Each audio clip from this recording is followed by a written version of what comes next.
Tes aventures à l'étranger peuvent s'avérer un véritable champ de mines si tu es mal informé. Tu pourrais offrir un mauvais cadeau à quelqu'un en Chine ou offenser ton chauffeur de taxi en Australie en restant assis tranquillement à l'arrière. Mais c'est vraiment sympa d'apprendre comment les gens font les choses dans différents endroits.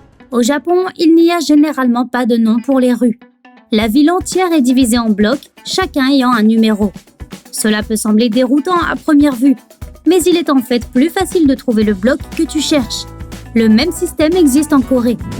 Le hongi est un geste de salutation pour le peuple maori originaire de Nouvelle-Zélande. On le fait en pressant son nez et son front contre celui de quelqu'un d'autre. C'est un geste de respect, alors n'aie pas peur si quelqu'un te le fait. Le poulet est généralement le plat de résistance dans la plupart des pays. Mais en Turquie, on le met dans un dessert populaire. C'est un pudding fait de lait, de riz, de cannelle, de sucre et de poulet. En Colombie, il faut manger du fromage avec le chocolat chaud. Pour la plupart d'entre nous, le chocolat est censé être sucré. Mais les anciens Aztèques et les Mayas le buvaient avec des épices. Plus tard, les Espagnols ont ajouté du sucre et l'ont apporté en Europe comme tel. Au Brésil, les femmes ne considèrent pas les poils du corps comme quelque chose de si inapproprié qu'elles doivent s'en débarrasser. C'est un signe de beauté là-bas. Mais elles blanchissent leur duvet de pêche avec une lotion spéciale. Tu pourrais même voir des femmes appliquer leur éclaircissant sur la plage. Au pays de Galles, la chose la plus romantique que tu puisses offrir à quelqu'un est une cuillère en bois. Cette tradition remonte au XVIIe siècle, lorsque le travail du bois était bien répandu.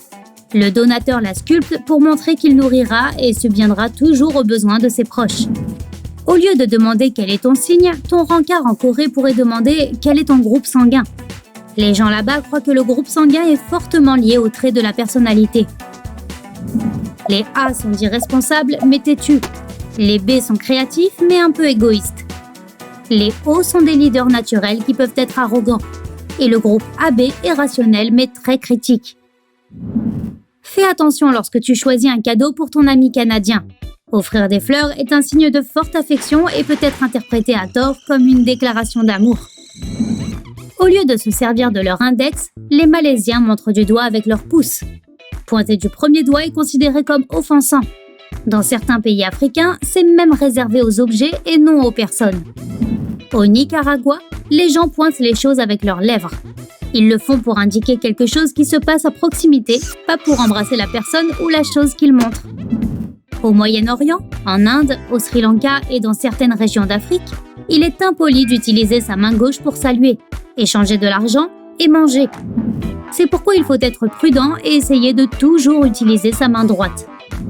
En Espagne, il y a un jour où il est tout à fait normal de jeter des tomates sur des étrangers. La fête de Tomatina a lieu à Buñol, le dernier mercredi du mois d'août. Chaque année, dans une ville finlandaise, il y a un championnat de portée de femmes. Les concurrents doivent porter leurs femmes à travers un parcours d'obstacles et essayer d'être le premier à franchir la ligne d'arrivée. Balancer de l'argent tout autour est une tradition courante lors des célébrations nigérianes. Les gens jettent leur argent pour montrer leur statut social. On pourrait pas organiser ça vers chez moi? Les Inuits, peuple indigène du Groenland, du Canada et de l'Alaska, collent leur visage contre la joue ou le cou de l'autre et s'y frottent le nez, en prenant une profonde inspiration. Donc si quelqu'un te sent au Groenland, ne t'inquiète pas, il t'aime bien. En Écosse, il existe une tradition appelée blackening. C'est lorsque les parents et les amis se réunissent et couvrent les mariés de boue et de nourriture avariée. Ils pensent qu'en faisant cela, ils rendent le mariage plus fort et plus heureux. D'accord. En Allemagne, les plus proches du couple heureux cassent les assiettes et la vaisselle, et les futurs mariés doivent nettoyer tout le désordre. Les Allemands pensent que cela leur apprendra à travailler ensemble et à apprécier les efforts de chacun. Faire la queue au Chili peut être déroutant pour un étranger. Il n'y a pas qu'une ligne générale, mais 3 lignes différentes.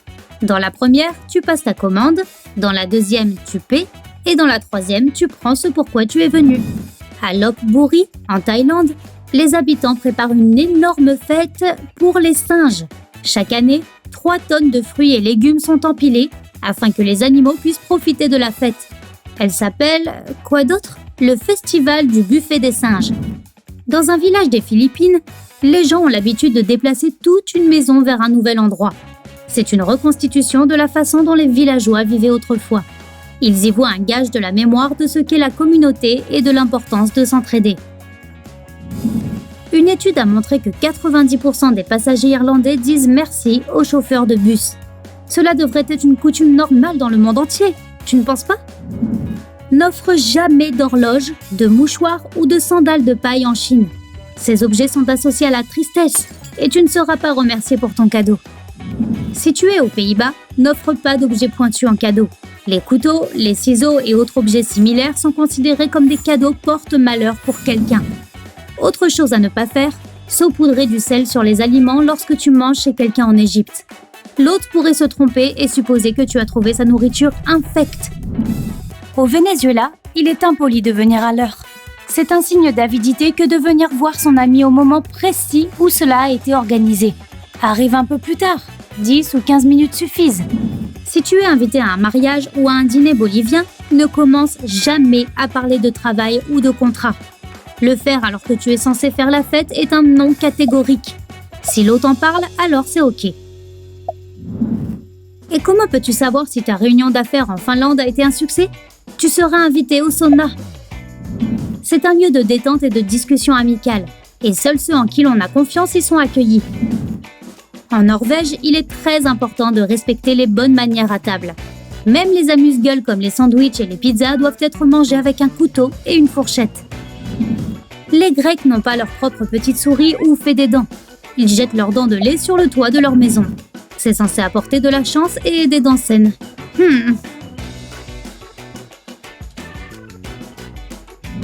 Au Danemark, les enfants écrivent des lettres à Pâques. Ça doit rimer et le nom de l'écrivain doit être codé. Un enfant envoie cette lettre anonyme à un ami et si ce dernier devine qui l'a écrite, il reçoit un œuf en chocolat.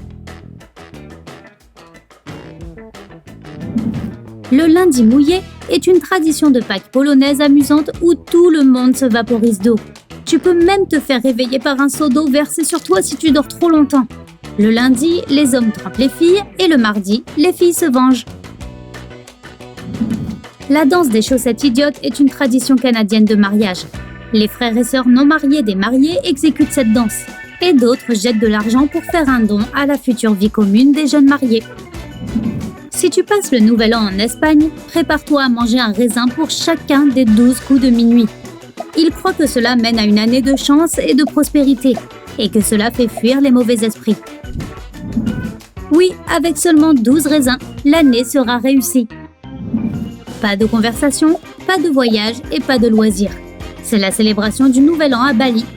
Nayepi est le jour où tous les citoyens restent immobiles et méditent pour accueillir la nouvelle année avec l'esprit clair. En Russie, les gens s'assoient juste avant un voyage.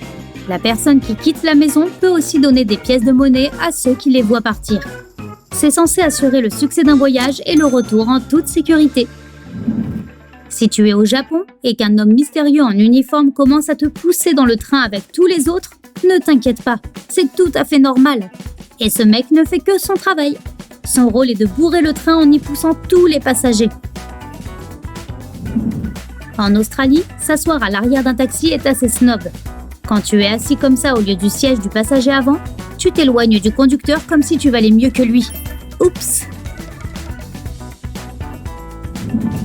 Enfin, si tu vois une pie solitaire au Royaume-Uni, tu dois la saluer pour éviter la malchance. Tu peux lui dire bonjour, lever ton chapeau ou lui souhaiter une bonne matinée. Oui, un autre rituel qui est pour les oiseaux. Si tu as appris quelque chose de nouveau aujourd'hui, alors mets un like à cette vidéo et partage-la avec un ami. Et voici d'autres vidéos que tu devrais apprécier. Il te suffit de cliquer à gauche ou à droite et de rester du côté sympa de la vie.